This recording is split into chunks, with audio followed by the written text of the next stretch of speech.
Get away from me. I'm doing my hair. Go, go. I'm a narcissist. Welcome, tribe. Okay, I'm not really a narcissist, but this video was about narcissism. What's going on? You reach reverse hypnosis where you're used to the negative, sleepy, and unwise, and you're ready to wake up.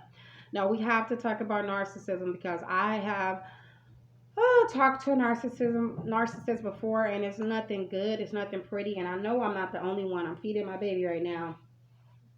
Hey, baby. But we're going to talk about this serious issue right now that you may be going through. And I was in a chat room, one of my tarot chat rooms, like yesterday, and somebody didn't know anything about narcissism. I'm like, that's all good. Let's talk about this right now. Number one, let's get to this. Narcissists place blame on everybody, but they do not take, that's my phone, y'all. It's all good. They do not take responsibility for anything in their lives. They rather just project themselves onto you, just to know. So if you're talking to a narcissist and you find them just not taking responsibility for anything at all, well, that's what they're going to do. That's what they do best, is place the blame on everybody. They're the ones that's placing the blame on their parents. And they're grown ass people. They don't even take responsibility even when they're grown. Yeah, a lot of times our parents did and didn't do things, but as a grown person, it's up to us to correct those behaviors and patterns. We can't blame mommy and daddy for anything anymore. If we are, it's just going to reflect our lives and not theirs, right? So we can't keep doing that. So that's what a narcissist does. They they will put you down in order to make themselves feel better. Girl, you ugly. Like, that dress is like too tight on you. It's just them shoes. It's just ugh. But in reality, they feel that way about themselves. So they're projecting themselves onto you. That's what narcissists do. And you can complain to them 1,000 times about something. You can be like, listen, I need you to stop cursing at me. I need you to stop being verbally abusive over and over again. And they'll be like, mm hmm. They will not correct their behavior for nothing. Some of them don't care. Some of them don't recognize their behavior. They think it's okay. They think it's normal. They'll call you soft or why you being so sensitive? Why you being so this and why you being so defensive? This is what they will do. Like, they will deflect and deflect and deflect over and over again. And it's like they have this idea of fantasy about you that they don't want to lose. As soon as they see one flaw, it's like, wait a minute, what happened to my perfect woman? What happened to my bam, bam, bam? What happened to my perfect man with the biceps or whatever like that? As soon as they see like any type of flaw, but it's crazy because flaws is what make you beautiful and what's making you whole. But they have those rose-colored glasses on, like they can't see past the real you.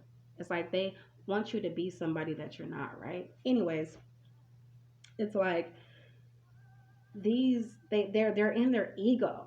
They either feel too, oh, I'm pretty. No, not high self-esteem wise, no, in ego wise. Or it's like they're in a depressive mode where they talk bad about themselves all the time. I'm this, I'm ugly, I'm broke, I'm this. They're so negative and pessimistic. Watch out for that, y'all. Watch out for that. And it's like draining their energy. Vampires, I know y'all heard that part before. They will drain you. They will talk on and on about themselves. You cannot get a word in edgewise. And it's like, I need to breathe. I need to get away from them. I need to go. I need to go somewhere. I need to get off the phone with them. That's how you're going to feel around them. They will drain you and suck you dry and not in a good way. Okay, so they also will keep points, y'all. They will keep 1,000 points on what they. Oh, wait. I did that for her birthday. Yeah, I bought her that balloon. I took her to a restaurant. So when we get into an argument, I'm gonna make sure I throw that in her face. That's what they do. They gotta keep the bonds because it's a competition to them. It's not a partnership to them. So that's what they do best.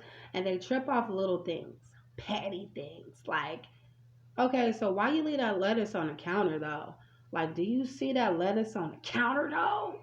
And they will get mad and angry over some lettuce and tomatoes over a counter.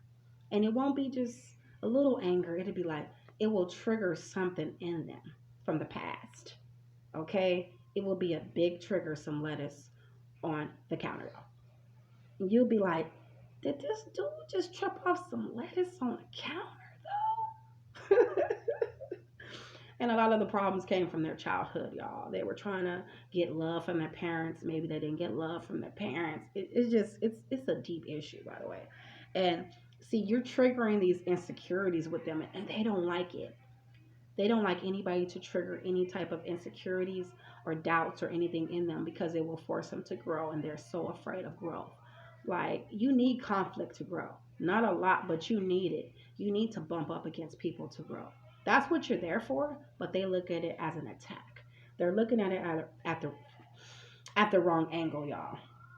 And their anger can happen like that. Y'all could be chilling on the couch watching Netflix, talking about the train and putting your head on the train and looking at the sunset, and something will trigger them out of nowhere and they will get angry really fast. So you have to watch out for that because basically they're like Jekyll and Hyde fast. And it's like, let me give y'all an example. You can have a fight one day and the next day they act like nothing's wrong, like it's all gravy, like they don't take responsibility for that fight. They just want it to roll over. They put a band-aid on it like it ain't nothing. My girl will be good the next day or my man will be good the next day. So they don't even take accountability for it. It's like their moods are off and on and off and on. And I'm an indigo, empath, Pisces, so my moods fluctuate as well. But a narcissist moods, whoo wee. And they're the type that likes to argue even when you're in public. When you see those couples and then the man is yelling at the woman or the woman is screaming at the man up in a grocery store and you just trying to buy your groceries, that's probably one of them is a narcissist, y'all. They love that public attention and they don't mind arguing in public. They don't, and it can be so dang embarrassing. But that's a narcissist. When you see them in the store again, just remember, yeah, that's a narcissist. And listen to this, y'all. A narcissist know they're wrong, right? But they don't want to accept it. The next day they'll give their woman or man some gifts, like Ike did Tina Turner. Give them some gifts, like everything is good. Give him the gifts, like, and then she got a black eye, and it's not funny. But that's what happens. Like those gifts are gonna erase everything that you just did, to that poor woman or man. And they don't respect other people's boundaries. So if you have any type of boundaries, they stepping over that wall. And they don't care about no boundaries. They don't even have any boundaries themselves. So they don't care about any boundaries. And there are definitely a lot of the narcissists, y'all, are verbal abusive. So watch out for that. And it can escalate into physical abuse at any time. So you have to try to stop it in its tracks as soon as you can, because it will escalate, and it can, and they will hurt your feelings. They will say negative, mean things because that's how they feel about themselves. And all this is narcissism, all of it. I can go on and on about narcissists I've dealt with, so I know, but I'm just trying to shed light, y'all.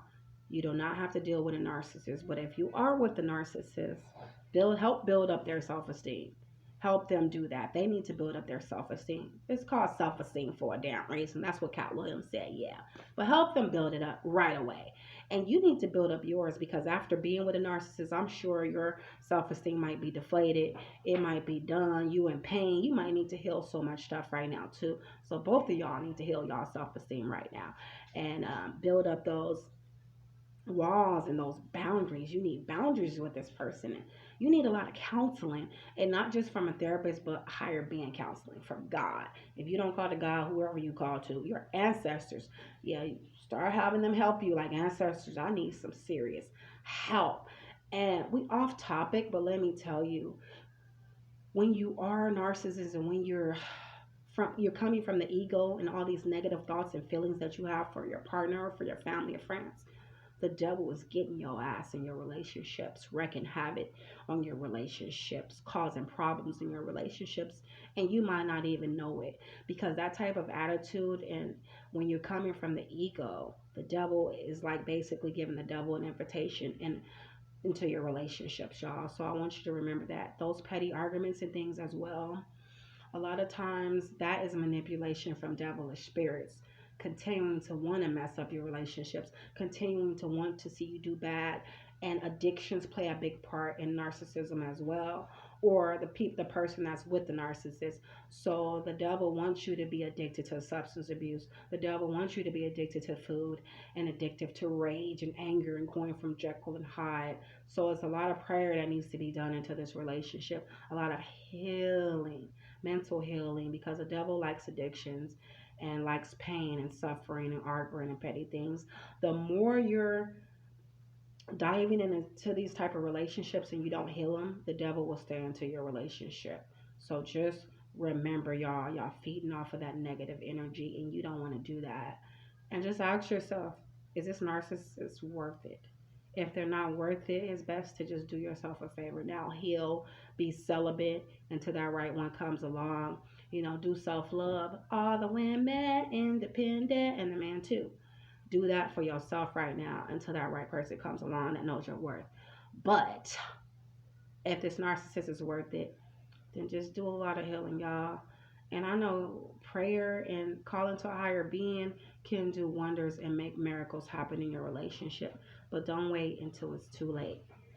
So, y'all, I just want to share light on the narcissists, because we all need love and we all need healing in some type of way, especially in this world. We all need it. And I just want to send some love, some smiles, and some light to all y'all. And when you reach your reverse hypnosis, you know how to find your way back home. Just wake up. Peace.